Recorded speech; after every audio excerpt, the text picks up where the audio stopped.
Lampu ni dia ada banyak mod cahaya tau. Korang boleh guna untuk macam-macam. Korang boleh guna untuk camping, korang boleh guna untuk kerja, boleh guna untuk kerja servis dan boleh guna waktu kecemasan. Yang ni mod pertama, cahaya dia ni malap sikit.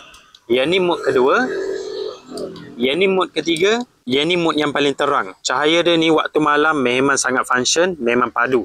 Lampu ni kalau korang standby bawa pergi camping, korang boleh jadikan lampu ni sebagai lampu utama. Buka je dia punya kaki, pakai je dia punya cakuk ni, gantung dekat kemah. Kalau lampu ni korang guna standby dalam kereta, bila waktu enjin kereta korang rosak untuk repair, korang boleh guna lampu ni. Dia ada magnet dekat bahagian belakang, tampal je dekat hood kereta dan suluh terus ke bawah. Magnet ni kuat tau, dia boleh lekat dengan cantik. Cahaya dalam dia ni korang boleh adjust dia punya warna. Boleh jadi warna putih, boleh jadi warna orange. Sebab dalam dia tu LED dia ni jenis campuran warna putih dan orange. Jadi temperature dia ni korang boleh adjust 4 mod cahaya. Temperature dia ni korang boleh tengok dekat sini. Jenis rechargeable pula, kalau bateri habis korang boleh cucuk charger dekat bahagian sini. USB port jenis Type C. Pakai je charger handphone sebab port dia ni sama saja. Dan siap ada indikator macam ni. Bateri korang boleh tengok berapa yang tinggal dekat bahagian sini.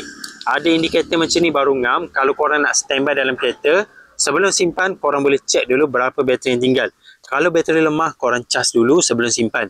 Tak adalah nanti kalau kecemasan, bila korang nak guna lampu ni, lampu pula padam sebab bateri habis. Kalau tak ada indikator macam ni, susah untuk bajet berapa bateri yang tinggal. Jadi penting untuk korang cari lampu yang ada indikator macam ni. Barulah nanti bila tengah guna, lampu tak padam sebab bateri habis. Lampu ni sebenarnya dia ada banyak cara untuk gantung, banyak cara untuk guna.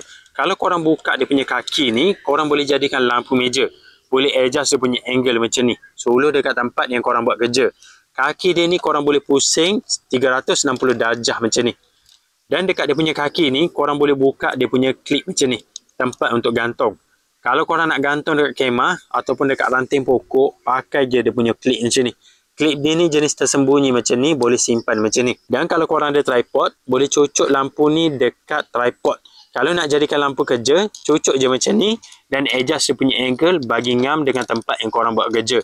Cucuk dekat tripod, baru korang boleh gantung tinggi atau rendah. Dan kalau korang nak mudah, boleh gantung pakai dia punya magnet ni. Yang ni yang paling fleksibel. Sebab magnet dia ni kuat. Gantung dekat besi yang tak rata macam ni pun dia boleh grip dengan cantik. Walaupun besi ni bentuk dia bulat, dia tak flat, tapi dia boleh cengkam dengan cantik. Korang boleh gantung mana-mana tempat yang besi. Mudah bila ada magnet macam ni. Jadi kalau korang nak cari lampu portable yang mudah untuk cas, mudah untuk gantung, ada magnet yang kuat dekat bahagian belakang, banyak mod cahaya. Boleh jadi cahaya terang, boleh jadi cahaya malap dan boleh adjust dia punya warna. Korang boleh cek lampu portable ni dekat link video.